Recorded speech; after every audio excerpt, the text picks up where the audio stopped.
Hello, my name's Tamika Smith, and I'm your host of Lost of a Loved One. Hello, my name is Erica Legal, and I'm the co-host of Lost of a Loved One. And today we have with us Felecia that will be sharing her story about the loss of her child. It is amazing because Felecia has been in my life for some years now, but you would think that I have been knowing her forever. And it's like she was such a great help to me when I lost my son. I mean, I would just call and text her and we would talk for hours and hours. And I really appreciate you, Felecia, for being there for me and having those discussions with me to let me know that I wasn't crazy. I appreciate it. Now, Felecia, if you can go ahead and introduce yourself and tell us a little bit about you. Okay. I am Felecia Robinson, and I'm originally from California and now here in Georgia. I am a mom of three. I have two stepsons and a daughter, and an angel mom, of course. And I'm married, and I recently have had a life change within the last couple of years and just blessed to still be here. But I'm now on my journey as an amputee. And And that's a show within itself. Yes. right. And I guess that's kind of it about me. I love Okay. that you said angel mom because it's I never like, thought of that. right. It's like when I'm trying to tell people that I'm a mother of four, but one of them is no longer with us. I think I'll use that in the Yeah, I future. think I'm going to steal that too, Felecia. I always learn so much from you. Angel mom, that's nice. I really like that. Yes. That's amazing. Yes, you ladies are angel moms. Yes, we are. Yes, we are. Yes, we Angel are. moms. Angel mom. I like it. Okay. So when you hear me saying that, don't be like, she got that from me. Well, let me tell you a little about myself and just a little snippet about my story. I'm Erica Legal. I'm 56, mom of three, two boys, one girl, and my youngest was the boy that got taken from me that gave me the name that you just gave us, Angel Mom. And I'm so glad to be going through this journey with Tamika. It's really crazy how we met.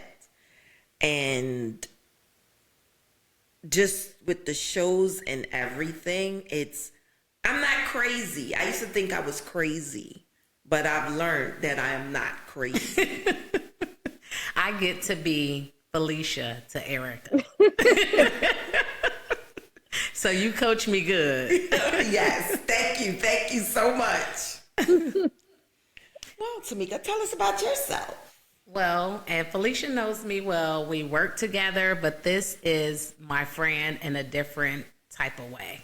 I think the same way, kind of like how we were. When I met Felecia, we were working together, and another young lady at the job had lost her son. And we were sitting outside and we were talking, and I was like, I just can't imagine. I don't know what I would do. I just can't imagine. And it seemed like that's like all I could say. Mm-hmm. And then how many months was it later, Felecia? Do you remember? Oh gosh, it was like soon after. It was very soon after. It may have been like a month or two. It was pretty soon Then, after. then that's when I lost D'Amico. It was so crazy because all of us just thought back to it like you were just like almost like I was preparing myself for me to lose my child. I mean, it was crazy.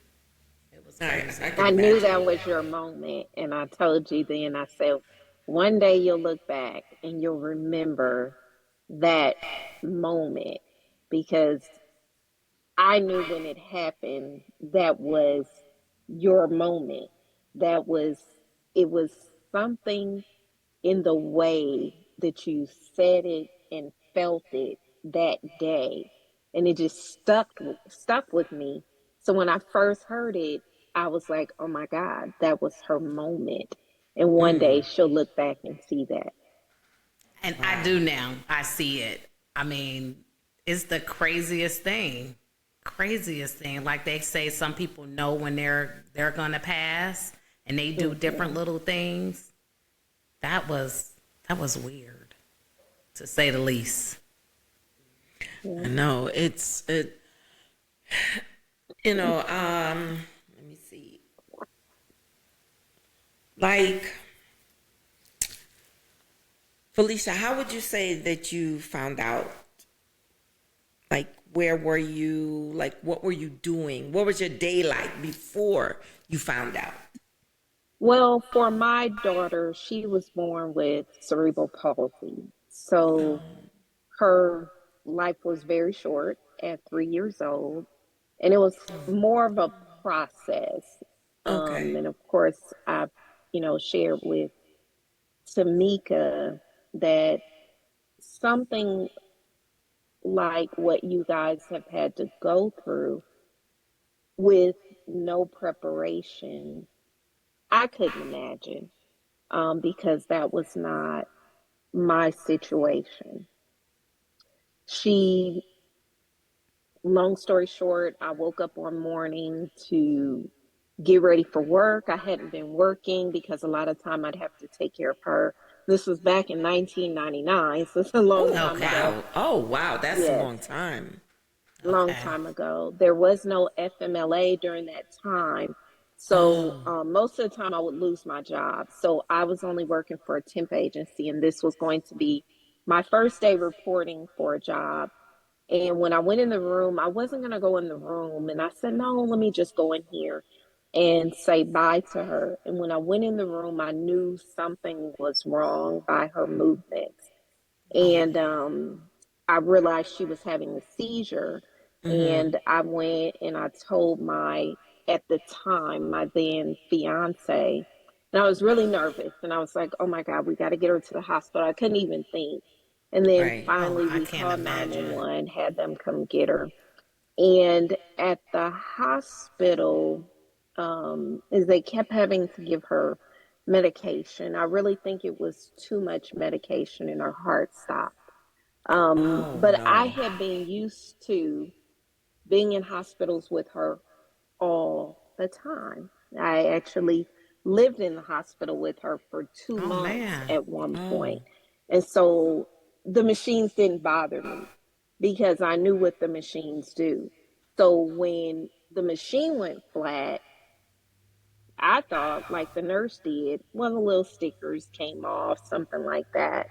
And Right. the nurse started to check the stickers, and she's like moving her arm, and it's, kind of going up every now and then, but it's maybe going from like 0 to 16, 0 to 15, zero. It's not really moving much, but it's still, again, it didn't trigger anything in me.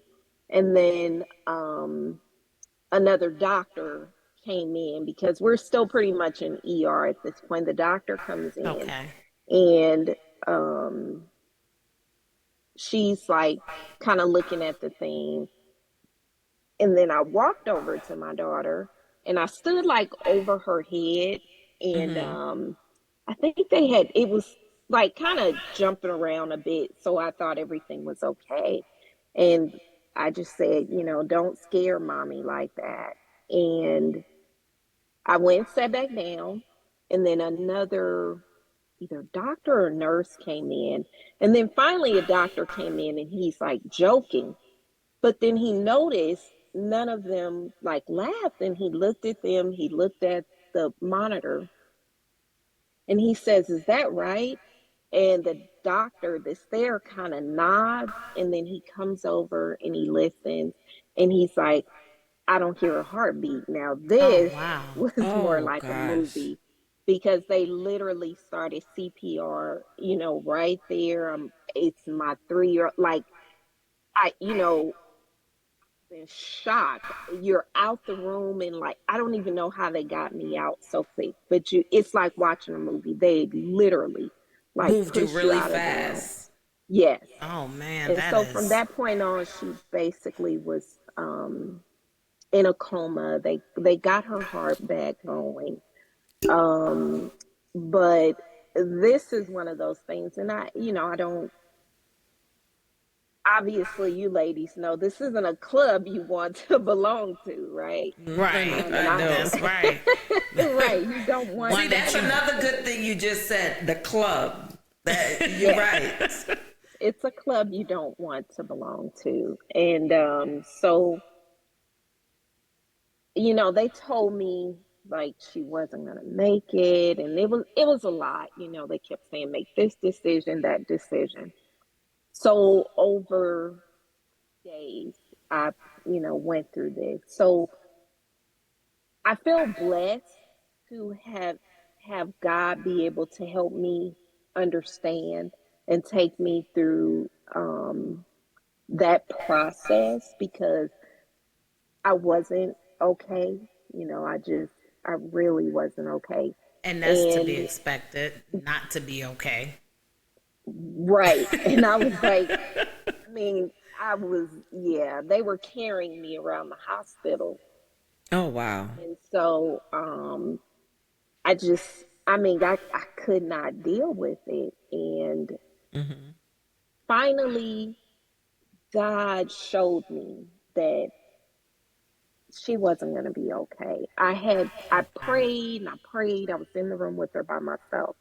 And I remember I was praying. I said, God, please give her just one more time, one more chance, one more chance, one more chance.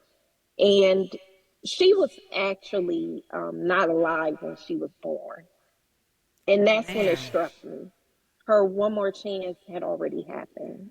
Oh. God had been gracious in giving me 3 years. So I So had to Wow. realize that, say, you know what? I'm being selfish. She's going through a lot with her body. She was developing scoliosis, so her spine was going really crooked. She'd already been through a couple of major surgeries.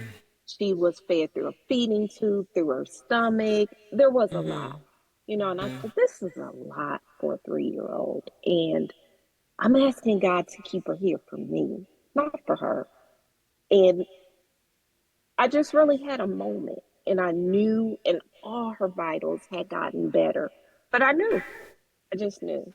And I cried all night. And my fiance kept saying, what do she's getting better. And I was like, no, it's it. It's it. It's like He's a mother's already, intuition almost. absolutely. And I think God just, wanted me to figure it out, wanted me to see that there was no other way. And the next day, which again, like I said, I don't wish this on anybody, but I had to make the decision to remove her from life support. Okay. And And that is very tough. yeah, I think though, and I tell people, I know it's weird, but God, for allowing me to get to that point and Right. saying, now you got it, you understand, you have let her go, because I was holding her. And so, it's just, so it was a, but it was rough, just like how Tamika was saying. I didn't have anybody. I was 23 years old, Oh going on wow. 24. The only person I had, and I say this, and I think I've shared with Tamika, but the only person I had was my aunt, who had lost a teenager Yes, you to, did I tell me think it about was that. leukemia, but this was when I was a baby. So I never met my cousin, but I always Oh. knew about that.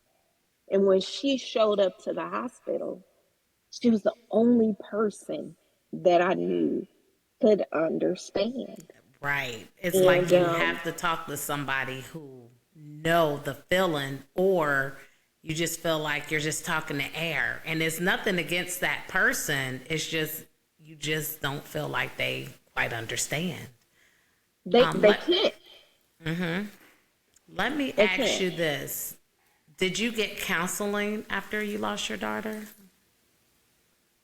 I didn't, and I'm sure I should have, um, but I didn't. And Do always you? recommend to people to do that. That's what I was going But to I ask you. didn't. Do you recommend it for Mhm. parents to do that? I So, do. do you feel like at this point that you have kind of gone through a healing process, or do you feel like there's no such thing as a healing process? Um, that's a good question. I don't know if I would call it a healing process. I get where you're Um, coming it, from with that. it's an interesting word because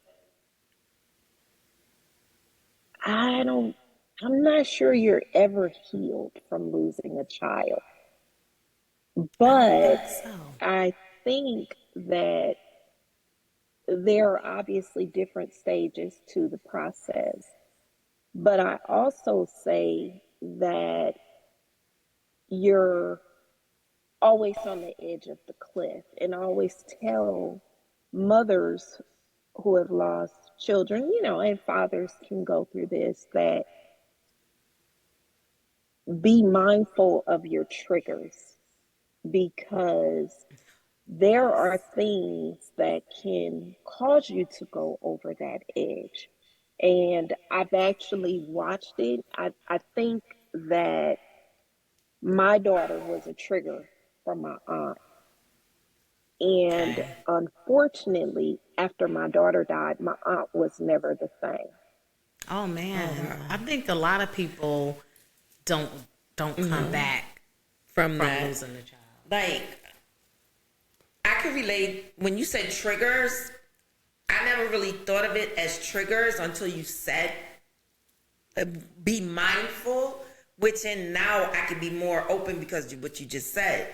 And I think I told you this. Like at first, I could not be on the road and see no one drive really fast. Like the tears would just come down my eye. I couldn't control it.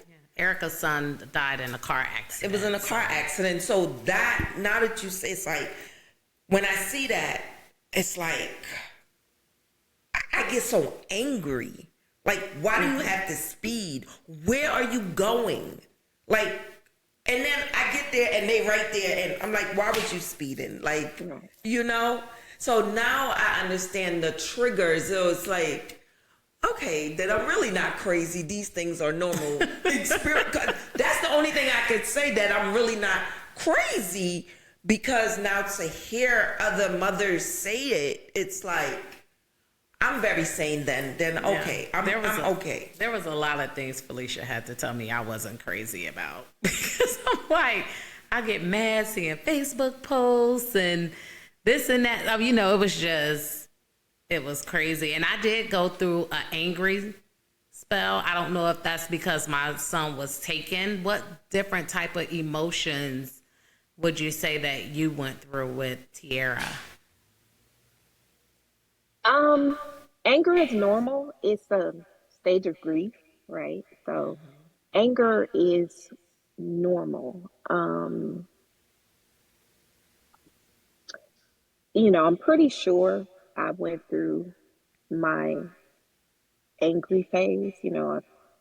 I can't really say that I remember, going through the anger.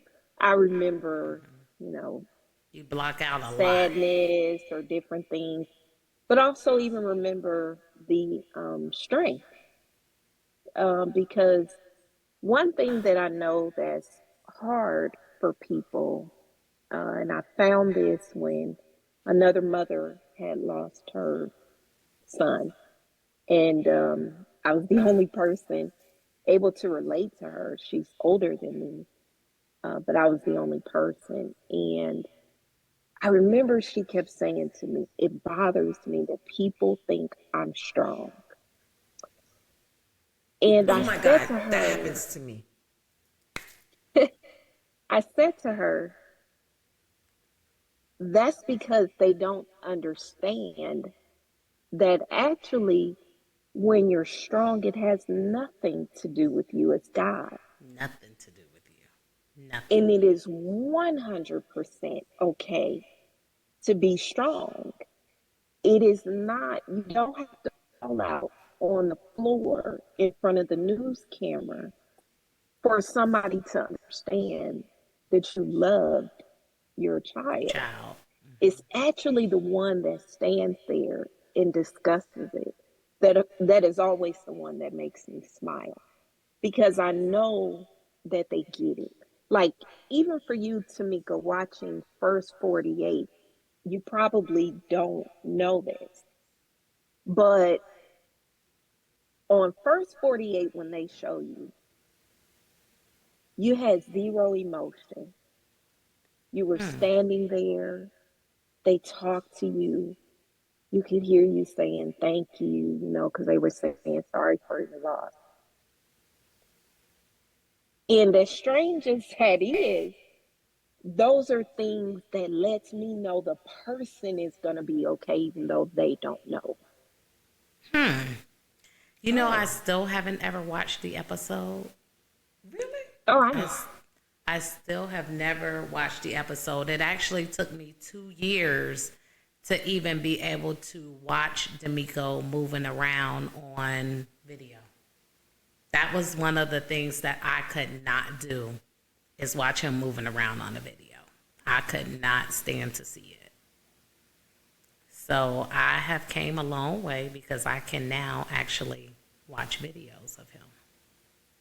That's good. I struggled with that myself. I actually can't find any videos anymore, but I thought that I would be able to watch it. And when my mom had put one on one day, I lost it.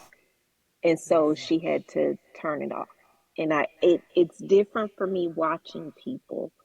I can look at pictures, um, but it's different watching movement. Yes. Something in my mind doesn't connect with that. So I totally get it. If, Yeah. if there was one thing or several things that you would say to another parent, and I try to ask everyone this that comes on the show because you never know what might help someone else. What would you say to another parent who have lost their child that can help them cope? Um, definitely, as I said before, grief counseling. Um, Also try to find people or someone that can relate to your situation so that Definitely. you do have those things that you can say, and you do have those things that you can feel, and you do have that outlet. You do have someone that you can ask questions of. Um, and also, I think it's helpful because you see them and you know that you can be okay. Um, it's something where you know that they made it through. I can make it through too. May not feel like it right now, Right. but I can make it through also. Um, I think, like I said, that they should lean on their strengths. Absolutely have their weak moments. I'm Whether a person loses a child or someone close to them, I'm really big on telling people, don't tell people when to stop crying, when That's right. to stop feeling hurt, when to shake that off and get yourself together. I'm not into that. If you have to scream 6 months from now, that's okay. Um, because you need to get that out of your system. And I do believe that people know their points. of saying, I got to shake this off today because I'm not in a good space and I will be afraid of where I will go today. And so they're very much aware. Another thing is let them talk about their loved ones. Um, Yeah, that they was one should of be okay talking about their loved ones too. If they right. find that they feel like the people around them don't want to hear about the person because they're gone or it's going to make them sad or it's just a little too much, find somebody else to be Right. able to talk to about that person um, is a real person. And I heard somebody recently ask on another podcast, actually, it wasn't a actually Anderson Cooper, and I was watching, I guess he has podcasts about grief. I wasn't aware, and I happened to watch him on another podcast. And the young lady brought up losing somebody, and he said, what was their name? And he said one thing that he found, which is absolutely true, I agree with him, is that just like how you said, I have 4 kids, and one of them is no longer here. It's not usual that you're going to use Miko's name. And Never thought what he about that. said is, what's their name?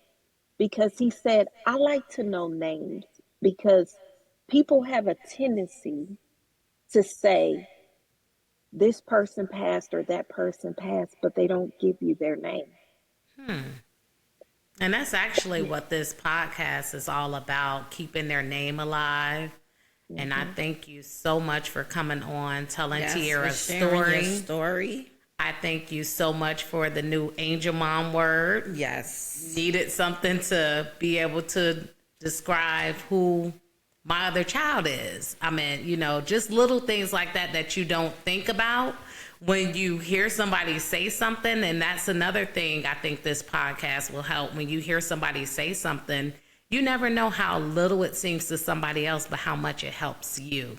And you have been that for me through this whole journey, and I really appreciate it. Thank you so much for coming on.